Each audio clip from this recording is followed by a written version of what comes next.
Anklet Farms homemade applesauce. How to?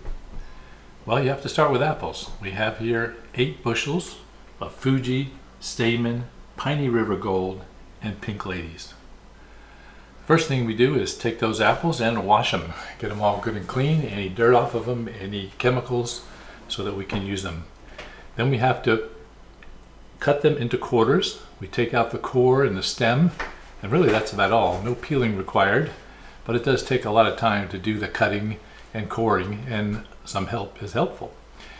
We then put the apple quarters into a pressure cooker canner, which is really required. Heat it up and allow the pressure to get to about 0.5 on the inner scale, which is kilograms per square centimeter. Then you cool it under some cold water when it's done.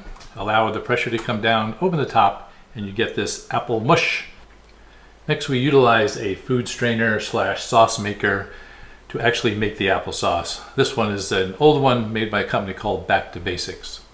The apple mush, if you will, goes into the top. We then turn the crank and the applesauce comes out into the pan, and all the debris, skin, seeds, etc. Go out through the tube and can be discarded. Again, having competent help is very important to the success of this project.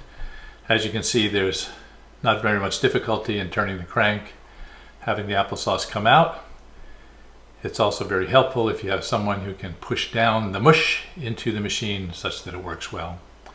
Finally, the applesauce is placed into sterilized jars. These jars are covered with lids, and then we finally take those jars and put them into a hot water bath.